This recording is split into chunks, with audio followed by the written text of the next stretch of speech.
Oke, selamat pagi semuanya. Mari kita mulai kelas kita. Sebelumnya mari kita berdoa. Bapa di surga, Bapa yang baik, saat ini kami akan mempelajari firman-Mu. Kami akan mulai kelas agama kami. Bantu kami agar kami boleh mengerti. Di dalam nama Tuhan Yesus kami telah berdoa. Amin. Oke, saat ini kita akan melanjutkan pelajaran kita di Daniel pasal yang ke-8.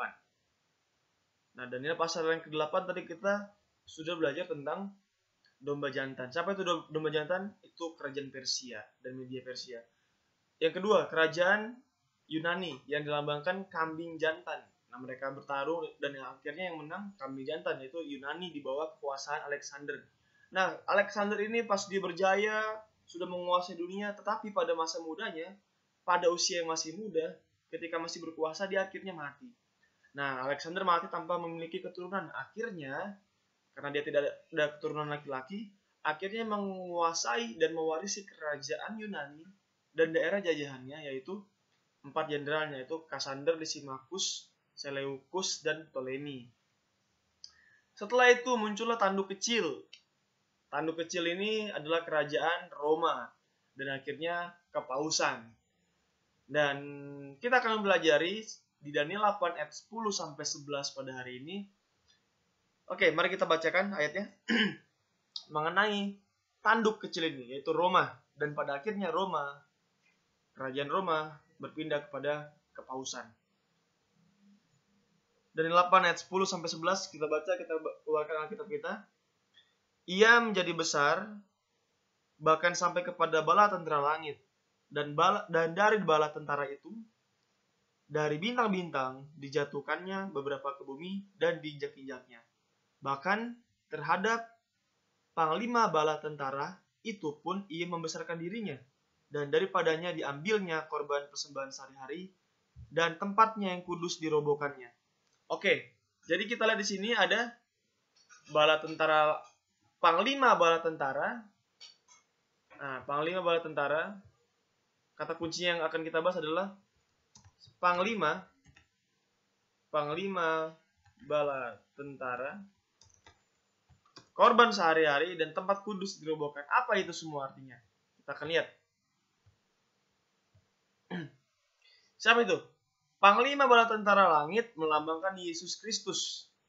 Oke, jadi dikatakan tanduk kecil ini atau Roma ini membesarkan diri terhadap bala tentara, yaitu panglima bala tentara, yaitu Yesus Kristus. Dan 8:25, panglima bala tentara itu adalah raja segala raja. Dan juga Wahyu 19 ayat 16. Nah, dengan cara apakah tanduk kecil ini, Roma ini membesarkan diri terhadap Yesus? Kita baca di sini. Kerajaan Romawi menyetujui orang-orang Yahudi untuk menyalibkan Yesus. Jadi penggenapannya adalah ketika orang Roma pada akhirnya membunuh Yesus. Oke. Dia sudah jelaskan. Tadi ayatnya sudah kita baca. Lalu, dari panglima bala tentara ini, dari Yesus ini, setelah Yesus sudah disalibkan, kita baca sini. Daripadanya diambilnya korban sehari-hari, dan tempatnya yang kudus dirobohkan.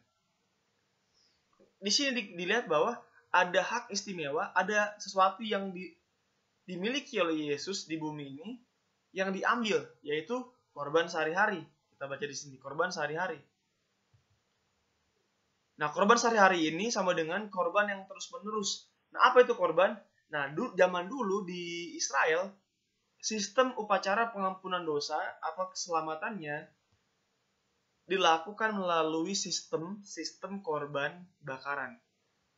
Kambing atau domba disembelih dan dagingnya dibakar, itu untuk pengampunan dosa. Yang kita ketahui, kambing dan domba itu, domba sembelihan itu, domba bakaran itu adalah lambang penebusan Yesus. Nah, korban inilah yang diambil, dirusak dan diambil oleh tanduk kecil ini. Bagaimana penggenapannya? Nah, kalau kita lihat korban sehari-hari, berarti korban ini terus-menerus. Berarti ini berbicara tentang sistem. Nah, kalau kita berbicara tentang sistem, berarti kita berbicara juga tentang tempatnya. Di mana tempat korban bakaran ini? Nah, kita lihat ini ya. Di mana tempat korban bakaran ini? Tempat korban bakaran ada di bait suci.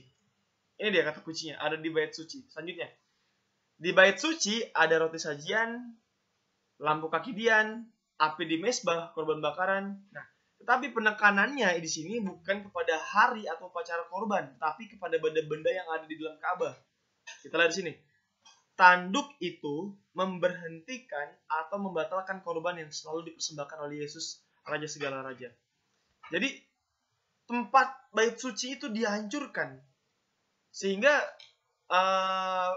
umat Tuhan tidak bisa memberikan lagi persembahan. Nah, itu di situ dikatakannya. Dan penggenapannya adalah Ka'bah atau bait suci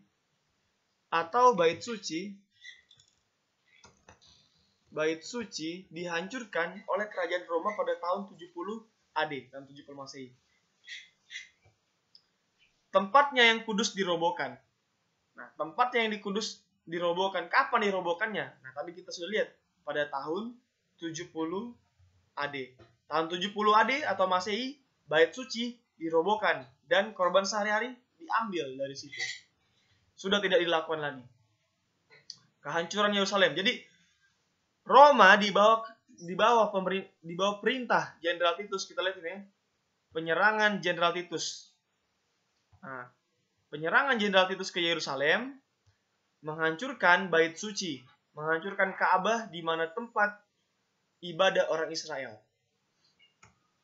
Nah, sampai di sini semoga kita mengerti bahwa tanduk kecil pada akhirnya menghancurkan dan menghilangkan sistem korban bakaran. Nah, kita akan melihat kelanjutannya dari cerita ini. Tapi saat ini di pelajaran kita pada hari ini kita berfokus saja pada apa itu diambilnya korban bakaran sehari-hari dan apa itu tempat kudus yang dirobohkan. Dan jadi kita sudah lihat penggenapannya atau maknanya adalah Kekaisaran Roma di bawah kekuasaan Jenderal Titus menghancurkan Yerusalem dan menghancurkan tempat kudus bait suci pada tahun 70 Masehi. Jadi semoga pelajaran kita pada hari ini boleh kita mengerti dan kita imani bahwa apa yang dikatakan oleh nubuat selalu digenapi. Apa yang dikatakan atau diramalkan oleh Alkitab selalu digenapi. Kita minggu depan kita akan mempelajari Daniel pasal 12 mengenai kebaktian secara fasik. Apa itu kebaktian secara fasik yang dikatakan oleh Daniel? Sampai ketemu di pertemuan berikut. Tolong dicatat dan dimengerti. Jika ada pertanyaan, tolong tanya sama saya. Tulis pertanyaannya di kolom YouTube dan bagi yang bertanya akan mendapat poin tambahan. Terima kasih, Tuhan Yesus memberkati kita.